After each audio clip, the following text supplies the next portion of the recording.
Hello दोस्तों, हम लोग रचनात्मक लेखन का आंसर की देखने वाले हैं और जिन्होंने भेजा है दिल से धन्यवाद हम देना चाहते हैं स्टाइलिश बॉय का।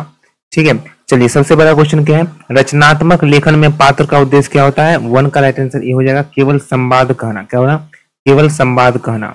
कहानी लेखन में क्लाइमैक्स किसे कहते हैं। दो का राइट आंसर ये हो जाएगा, कहानी का निष्कर्ष। क्या हो जाएगा? कहानी का निष्कर्ष। रचनात्मक लेखन में स्वर का क्या अर्थ होता है। स्वर का अर्थ होता है राजा की लेखक की शैली और दृष्टिकोण। ठीक है, एक चीज मान लीजिएगा। ठीक है सर। हाँ, पात्र का उद्देश्य क्या होता है। कहानी में गति लाना, पृष्ठ की संख्या बढ़ाना, केवल संवाद कहना। ठीक है सर। अगला क्वेश्चन मिला लीजिए। रचनात्मक लेखन का मूल उद्देश्य क्या होता है। चार का राइट आंसर क्या होगा। फोर जो चार है उसका राइट आंसर क्या होने वाला राजा अपना। उसका राइट आंसर अपना बी हो जाएगा, तर्क प्रस्तुत करना। ठीक है, प्रस्तुत करना। चलिए अब हम लोग एक साथ देखते हैं थोड़ा सा। निम्न में से कौन सी विधा से कल्पना का साधनिक योग होता है। पांच का राइट आंसर यहाँ पर अपना सी हो जाएगा, जीवनी। संपादन का प्रमुख कार्य क्या है। छह का राइट आंसर ये हो जाएगा, लेखन की गुणवत्ता। रचनात्मक लेखन का सबसे महत्वपूर्ण गुण क्या है। सात का राइट आंसर यहाँ पर हो जाएगा कि उपयुक्त ए और बी दोनों। रीडरशिप कहलाता है। आठ का राइट आंसर यहाँ पर होगा कि पाठकों की संख्या और पसंद। रचनात्मक लेखन किस भावना को जागृत करता है। तो कल्पना और संवेदना। रचनात्मक ठीक है सर, रुक जाइए, हम आगे चले गए थे। चलिए 9 नंबर देखिए। किस विधा में संवाद की मुख्य रूप से कथ्य को आगे बढ़ाता है। 9 का राइट आंसर क्या हो जाएगा, सी हो जाएगा यहाँ पर, उपन्यास या नाटक। उपन्यास हो जाएगा।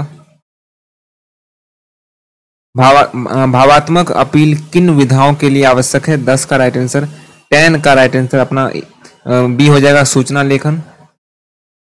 लघु कथा में किन गुणों की अपेक्षा की जाती है। 11 का राइट आंसर अपना जो है वो सी हो जाएगा, संदेश। बिल्कुल सही है। श्रव्य और दृश्य के गुण में संबंधित विधा क्या है। तो 12 का राइट आंसर यहाँ पर बी हो जाएगा, कविता। क्या हो जाएगा, कविता। समझे क्या। चलिए अब 13 का देखते हैं। यहाँ से 13 का बता दिया। 13 तो बताया ना सर, डी होगा, सी हो जाएगा। 14 रचनात्मक लेखन में वर्णात्मक शैली का उपयोग किया जाता है। 14 का राइट आंसर अपना यहाँ पर ए हो जाएगा, संवाद में। कविता की किस विधा में गीता की अपेक्षा की जाती है। राइट आंसर सी हो जाएगा, उपयुक्त ए और बी दोनों। कविता में अलंकार का प्रयोग किया जाता है। 16 का राइट आंसर बी होगा, भाषा को सरल बनाने के लिए। ये सौंदर्य बोध के लिए, तो भाई सौंदर्य बोध के लिए होगा, ए होगा इसका राइट आंसर। समझे क्या। चलिए 17 नंबर देखते हैं सर, थोड़ा सा आपको भी होगा। चलिए दिक्कत हो सकता है, उसके लिए माफी चाहेंगे। और लाइक आप लोग कर दीजिएगा अपना बड़ा भाई समझ के, छोटा भाई समझ के, जो समझे। कहानी में कथोपकथन का महत्व क्या है। राइट आंसर यहाँ पर डी हो जाएगा, ए हो जाएगा, संवाद स्थापित करने हेतु। कहानी में कितने तत्व होते हैं। 18 का राइट आंसर यहाँ ए हो जाएगा, 3 तत्व होते हैं। बताइएगा कितना आपका सही हुआ। छंदबद्ध कविता में लय का महत्व क्या है। 19 का राइट आंसर यहाँ पर बी हो जाएगा, संगीतात्मकता के लिए या पाठकों को भ्रमित करने के लिए। तो संगीतात्मकता के लिए। लघु कथा की प्रमुख विशेषता क्या है, कि सीमित बात और संक्षिप्तता होती है। समझे क्या। चलिए अगला क्वेश्चन है, कहानी में दृष्टिकोण का क्या महत्व है। 21 का राइट आंसर यहाँ पर डी हो जाएगा। मतलब क्या हो जाएगा, कहानी की भाषा पर प्रकाश डालना या कथा को एक विशेष दृष्टि से प्रस्तुत करना या पात्रों का परिचय करना। तो कथा को एक विशेष दृष्टि से प्रस्तुत करना। ठीक है। कहानी लेखक के लिए आवश्यक क्यों है। उपयुक्त सभी हो जाएगा। कहानी के तत्व नहीं है, तो भाई 23 का राइट आंसर यहाँ पर जो है वो 23 का जो राइट आंसर है वो उद्देश्य। कहानी के तत्व नहीं है, कथानक भाषा शैली या तो उद्देश्य नहीं होगा। राइट आंसर ये होगा। किस प्रकार की कहानियां अंत तक पाठक पर आप अपना प्रभाव डाल रखती है। 24 का राइट आंसर यहाँ पर सी हो जाएगा, उपयुक्त ए और बी दोनों। 24 हो गया। आइए 25 पर आइए। 25 पर आइए। कहानी के अंतर्गत जो प्रथम पुरुष कहानी कौन सुनाता है। तो राइट आंसर 25 का क्या हो जाएगा, कथाकार स्वयं सुनाता है, प्रथम पुरुष। कहानी में कलात्मक मोड़ कहलाता है जब कहानी को नई दिशा मिलती है। सांस्कृतिक साहित्य में पंचम वेद किसे कहा जाता है। तो राइट आंसर यहाँ पर ए हो जाएगा, नाटक को कहा जाता है। प्लस बैक तकनीक का प्रयोग कहानी में कब होता है। 28 का राइट आंसर सी हो जाएगा, संवाद में स्पष्टता लाने के लिए या अतीत की घटना को दिखाने के लिए। अतीत की घटना को दिखाने के लिए राइट आंसर यहाँ पर हो जाएगा। कविता में प्रतीक का उपयोग होता है। प्रतीक का उपयोग कब होता है? राइट आंसर यहाँ पर रचना को जटिल बनाने या गूढ़ भावों को व्यक्त करने के लिए, तो गूढ़ भावों को व्यक्त करने के लिए होगा। छायावादी कविता का प्रमुख गुण क्या है? कि रहस्यमय और एवं भावुकता। निम्न में से कौन सी विधा कविता की नहीं है? तो जो रिपोर्ट जो है, रिपोर्टर्ज, 31 का राइट आंसर ये हो जाएगा, रिपोर्टर्ज। मुक्त छंद कविता में क्या होता है? तो उपरोक्त सभी, इसका राइट आंसर अपना यहाँ पर हो जाएगा। चलिए आगे बढ़ते हैं। ठीक है, सारा मिलाते चलिए, आप लोग बताइएगा कितना सही हुआ और लाइक कर दीजिएगा। हाइकू किस देश की काव्य है? राइट आंसर चीन हो जाएगा, 33 का राइट आंसर हाइकू चीन हो जाएगा। निबंध लेखक में क्या होता है? तो विश्लेषण परकता होती है। निबंध में भूमिका का क्या होता है? कि विषय वस्तु को स्पष्ट करने के लिए होता है। व्यंग्यात्मक निबंध का प्रमुख गुण क्या है? राइट आंसर होगा गंभीर तर्क देना। समझ गए? Yes sir. ललित निबंध की विशेषता क्या? कि लैली में ललित से होती है। रेखा चित्र और संस्मरण साहित्य की किस विधा से संबंधित है? राइट आंसर 38 का बी होगा, कथा साहित्य होता है। 39 नाटक की प्रमुख विशेषता क्या है? 39 का राइट आंसर होगा कि विश्लेषण होता है इसमें, यह मंचन होता है। फटाफट से बताओ, मंचन होता है, विश्लेषण नहीं, मंचन होता है। राइट आंसर 39 का ए होगा। नाटक में संवाद का क्या महत्व है? तो 40 का राइट आंसर यहाँ पर सी हो जाएगा, नाटक के नामकरण हेतु या कथ्य को अग्रेसित करने में, नाटक के नामकरण हेतु में संवाद का महत्व होता है।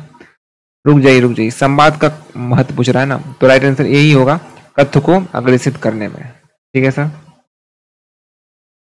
चलिए अगला क्वेश्चन देखते हैं, आगे देखते हैं।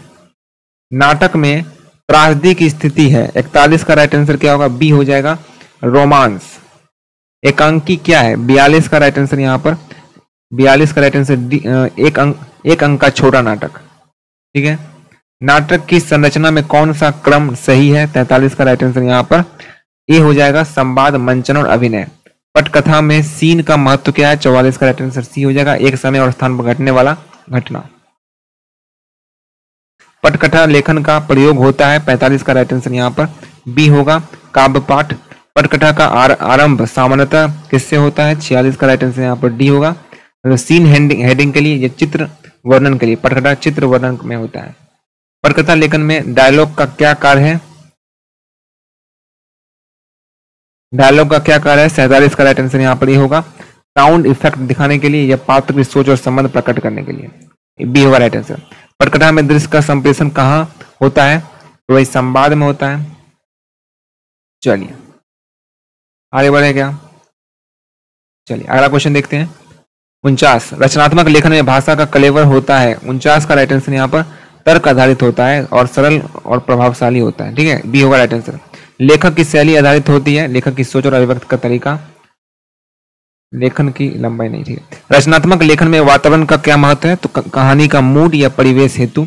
ऑप्शन आपके सामने दिया है 51 का राइट आंसर क्या होगा? रचनात्मक लेखन में वातावरण का महत्व होता है, कहानी का मूड या परिवेश हेतु। प्रतीकात्मक लेखन का उद्देश्य क्या है? 52 का राइट आंसर अपना यहाँ पर ए होगा, पाठक को भ्रमित करना नहीं, अर्थ को अधिक गहराई से प्रस्तुत करने के लिए, तकनीकी दृष्टि से समृद्ध करने हेतु। वही तकनीकी दृष्टि से समृद्ध करने हेतु यहाँ पर राइट आंसर अपना हो जाएगा। समझे? रुक जाइए, एक मिनट देखने दीजिए। प्रतीकात्मक लेखन का उद्देश्य, ठीक है भाई, आप लोग देखिए जो लगाइए। ठीक है, अच्छे संवाद की विशेषता क्या? कि छोटे, अर्थपूर्ण और स्वाभाविक अभिव्यक्ति होते हैं। डायरी लेखन का स्वरूप क्या होता है? व्यक्तिगत और आत्मनिष्ठ होता है।